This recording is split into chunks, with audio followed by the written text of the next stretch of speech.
Hi students, welcome back to the online classes. This is the second session of the chapter Learning How to Measure. So in the previous session we have learned about different units of length. So how can you measure the length? You can measure the length in terms of meters. So what is a meter? Meter is a standard unit of length. Meter is a standard unit of length. So what do you mean by a standard unit of length?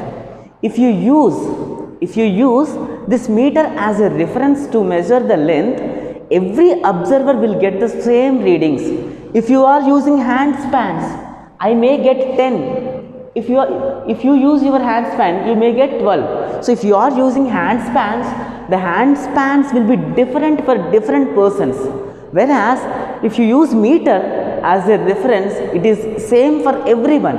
It is same for every observer. That's why meter is a standard unit of length. Meter is a standard unit of length. So this meter is divided into 100 equal parts, and each part we will call it as a centimeter. So that's why 1 meter is equal to 1 meter consists of 100 centimeters. 1 meter consists of 100 centimeters. So we can write like this. This is the M. Meter can be denoted with M. Symbol of meter is M, and centimeter CM. CM is the symbol of centimeter. So 100 centimeters will be called as 1 meter. 100 centimeters together will be called as 1 meter. So you are having the plastic scales, right? There you will find some numbers, readings on it. 0, 1, 2, 3 up to 15 will be there. So this is 15 centimeters of scale. So someone will have long scales. There you can find 30 centimeters. So 100 centimeters will be equal to 1 meter, and in between 0 to 1 on your centimeter scale, 1 2 3 4 5 6 7 8 9 10. So such division will be there. So this 1 centimeter gap is again divided into 10 parts. 1 2 3 4 5 6 7 8 9 10. So 10 parts. So each part is called as 1 millimeter. Each part is called as 1 millimeter. Then how many millimeters becomes 1 centimeter? 10 millimeters becomes 1 centimeter. So this is what we learned in the previous session. So let us discuss about how can you measure the length of an object.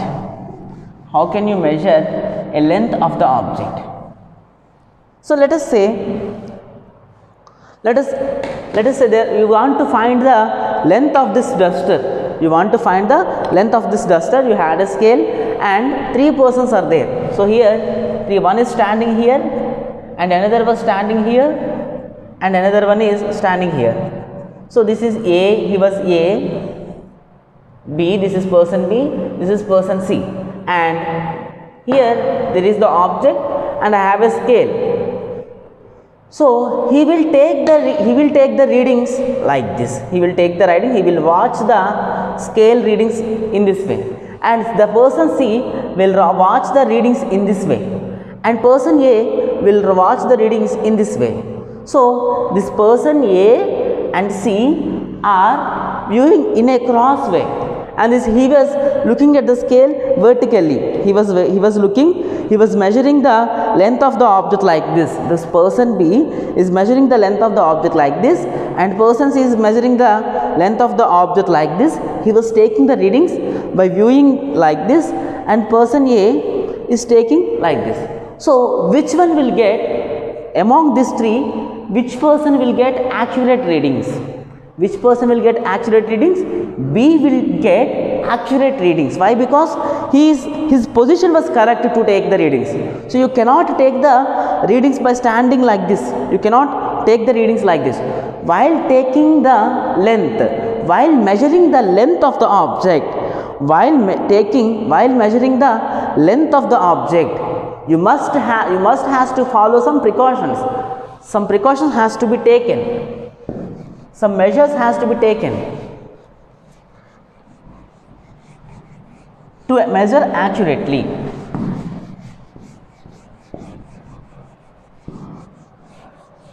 So let us learn what are the precautions should be taken for measuring length. So precautions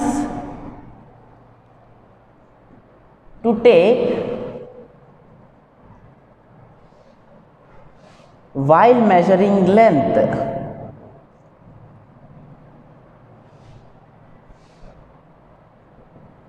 While measuring length. So let us say I want to measure the length of this particular line.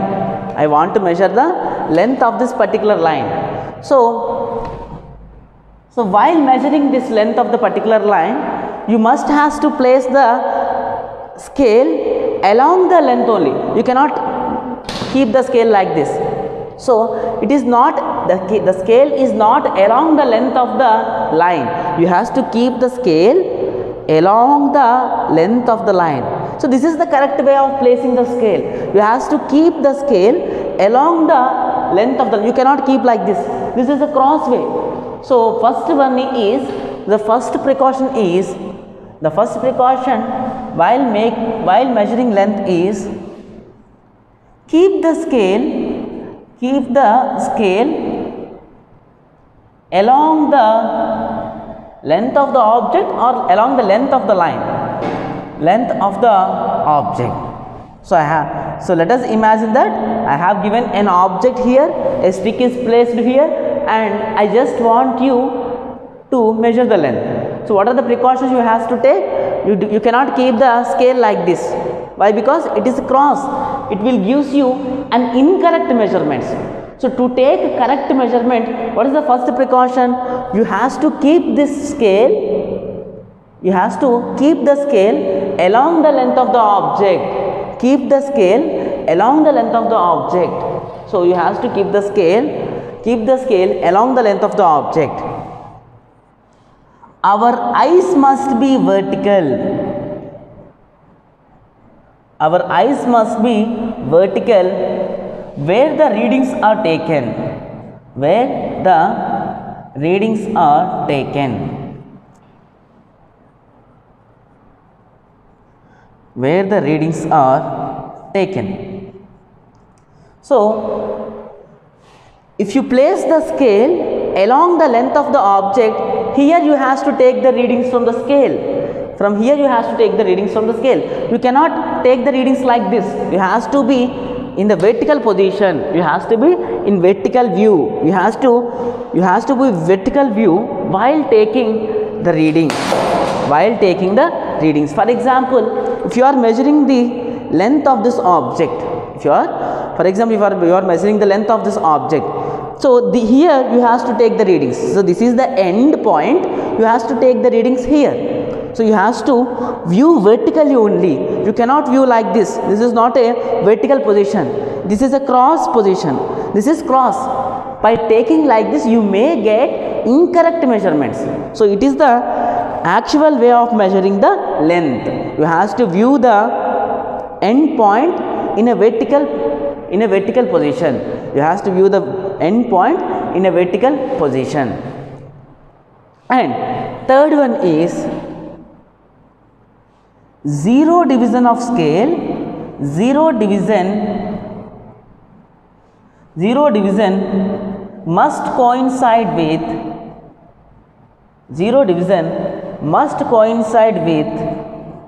starting point of object. Starting of the object or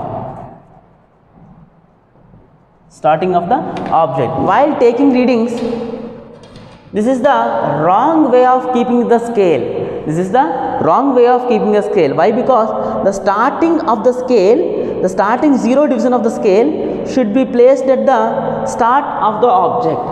So you should have to take the measure while measuring the length. you has to take some precautions. What is the precaution? The zero division of the scale. Zero division means the starting division of the scale must coincide with the starting point of the object. Starting point of the scale, zero division of the scale must coincide with the starting point of the object. This is the third one. And fourth one, be sure that edges of scale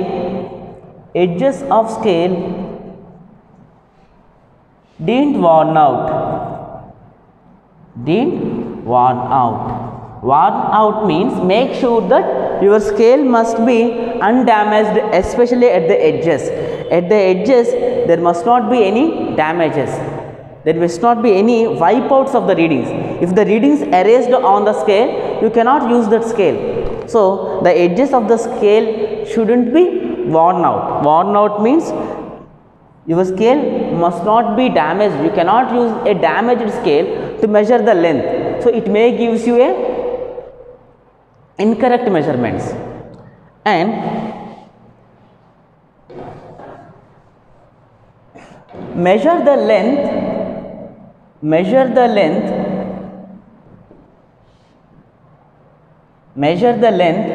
for 2 to 3 times and take the average value.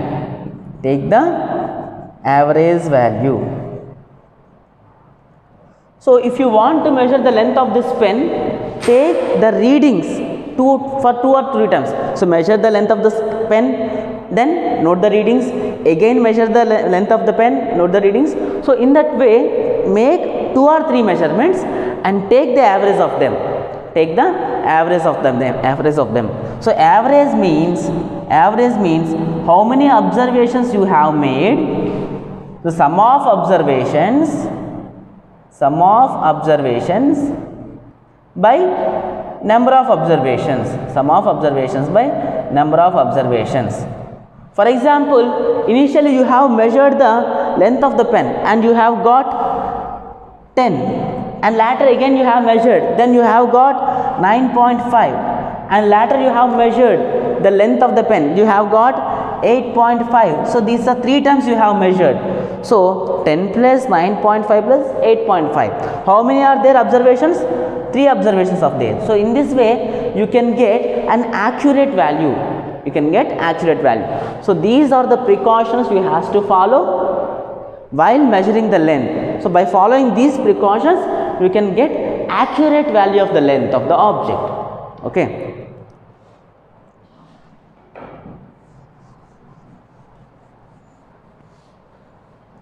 So, no need to write this. So, how can you find the average value? Sum of observations by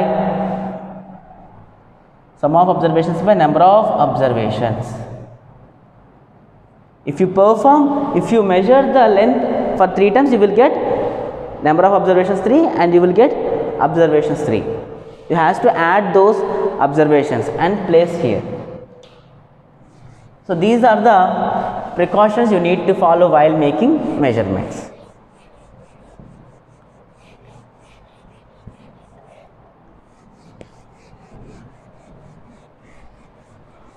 So, let us see.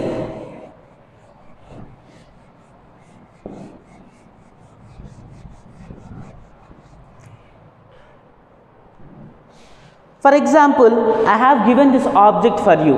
I have given this object for you and I asked the length of this object, and I am asking for the length of this object. So, what will you do? You will use a scale. For measuring the length. Yes, no problem. But if I ask what is the thickness of a 1 rupee coin, I was asked that what is the thickness?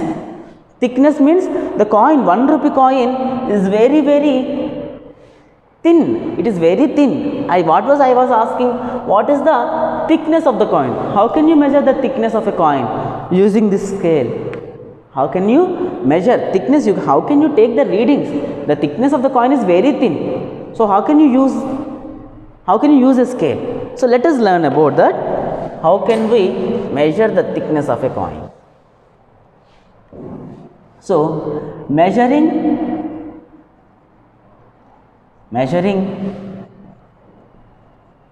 thickness of a coin. So, to measure the thickness of a coin, if you want to measure the thickness of a 1 rupee coin, take 10 1 rupee coins. If you want to measure the thickness of 1 rupee coin, take 10 1 rupee coins and place the coins one upon the other. Place them one upon. So this is the table, and keep those 1 rupee coins one upon the other. So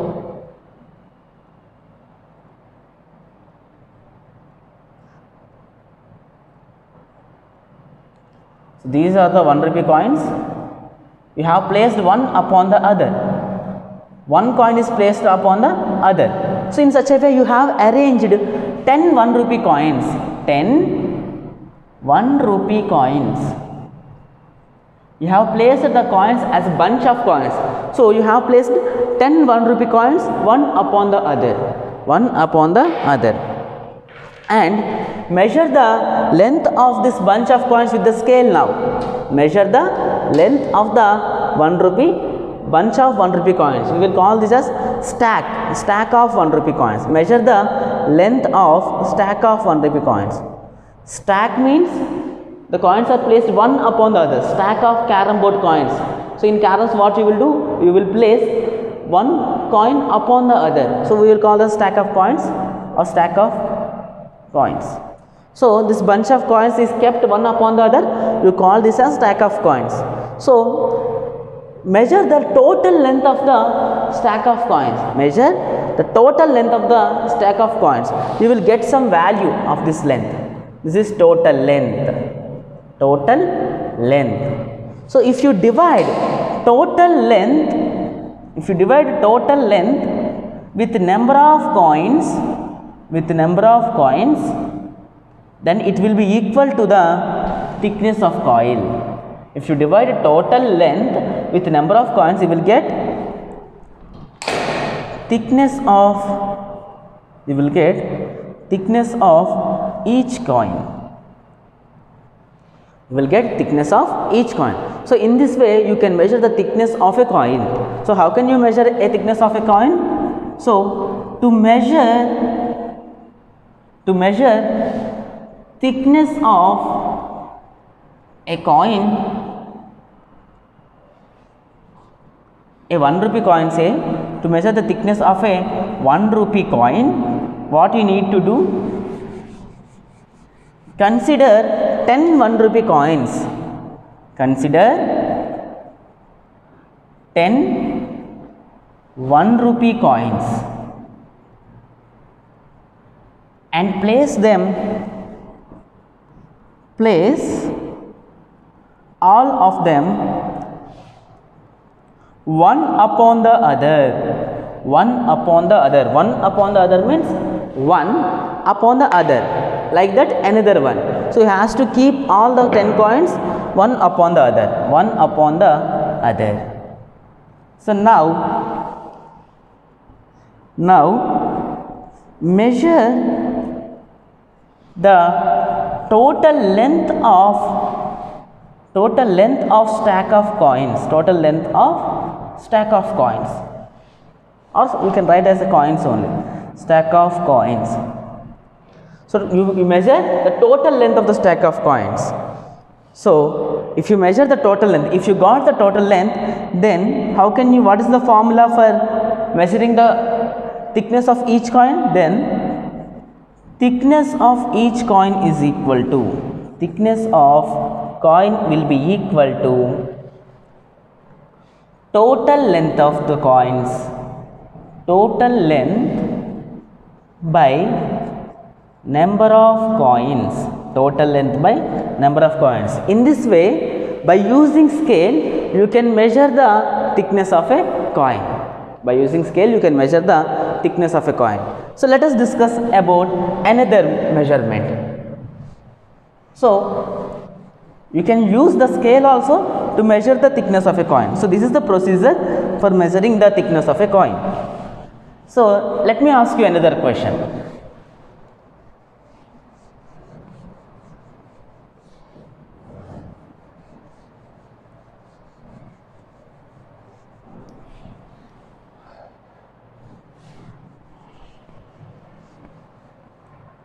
So I have, if I draw a straight line, so how can you measure the length of this line? Yes, you can measure the length of this line with the scale. You can use a scale to measure the length. So, but I will give a curve for you,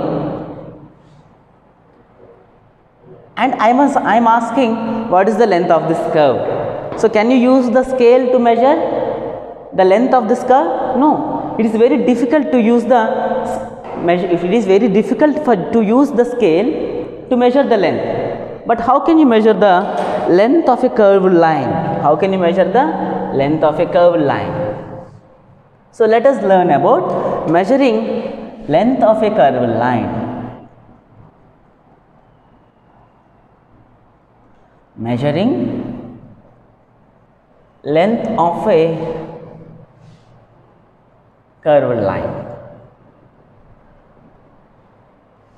So to measure the length of a curved line, you need a thread. So initially place a alpins here. Place the alpins at the ends of the curved line. Place the alpins at the ends. Alpins means a small nails. So these are the alpins. And tie a thread to one end of the alpin. So you have placed alpins at both ends of the curved line. Tie a thread to one of the alpins. Tie a thread to one of the alpins and denote some points here on the curve. This is starting point A, B, C, D, E. I was denoted some points along the curve. You can denote more points also, A, B, C, D, F, G, H. You can place more points also.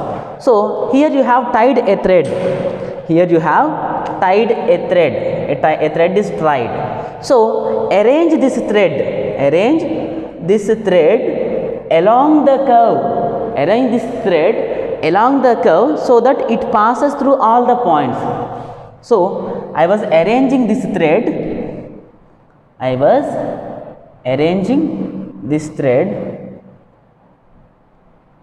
So I was arranging this thread along the curve.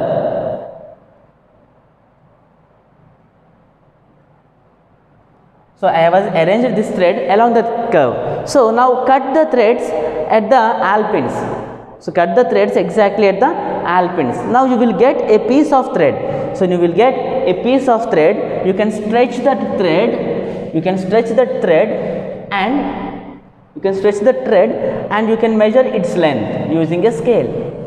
You can measure that length using a scale. Or you have tied a thread here to the alpin.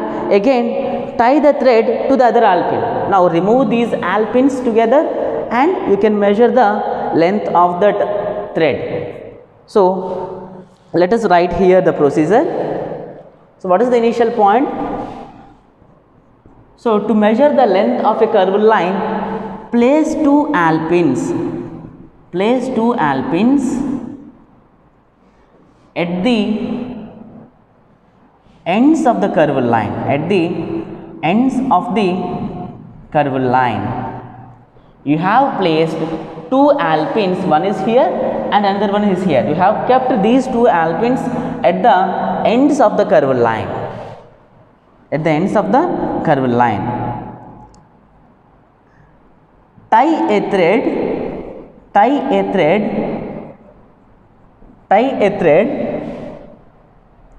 to one alpin. Tie a thread to one of the alpin. Alpin means gundu sudi. So here tie a thread to one of the alpin and now arrange the thread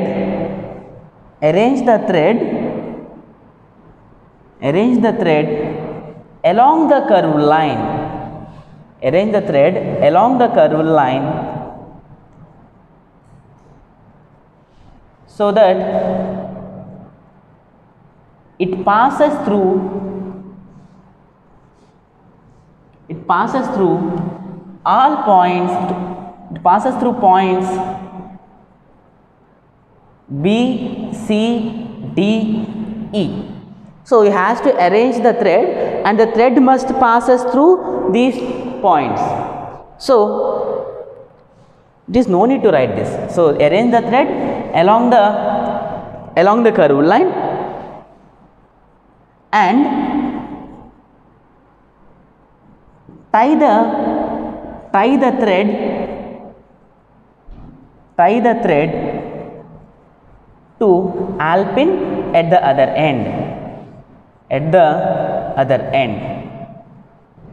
So you have tied the thread here and arranged this thread along the curved line. You have considered a thread and tied the thread to the alpin at one end. You have tied the thread here and arranged this thread along the curved line.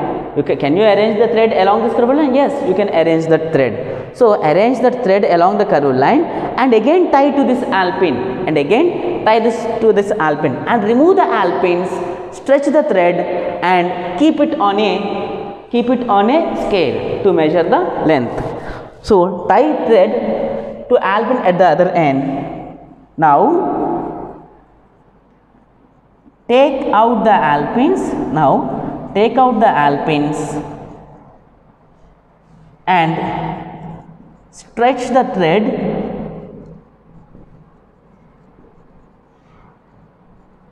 and place it on a scale. So stretching the alpins and place it on a scale, you will get the length of a curved line.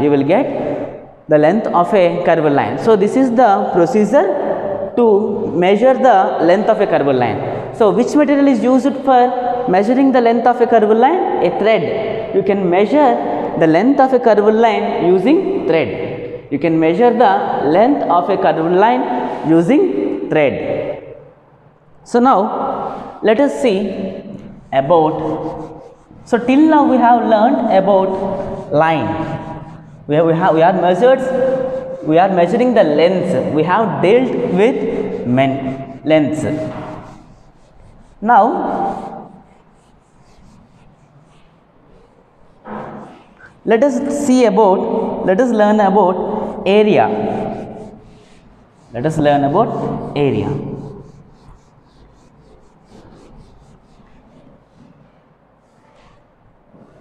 So area. What is meant by area? So area is the measure of it is the measurement of extent of plane surface occupied by a object.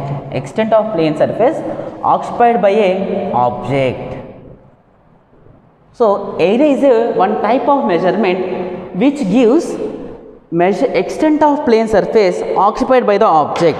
For example, I have an object and I have placed this object here on the plane surface. This board is a plane surface and I has kept this object here. So this object was occupying some place on this plane surface. This particular object is occupying some place on this plane surface. So what is the place occupied by this object? So this is the place occupied by this object. So this is called as area occupied by this object. This is called as area. So this is the area occupied by this object. So what is meant by area? Area is a measure. Area will give a measurement of space occupied by an object on a plane surface. Area is the measure. So it occupied this much of space. For example, consider another object. So here I have considered another object. So this object occupies this area. So here area will give how much place was occupied on a plane surface. Area will give how much place was occupied on a plane surface. That's why area is the measure of extent of plane surface occupied by an object. So with this we will completing this session. In the next session we will discuss how can we measure the areas in terms of values. Thank you.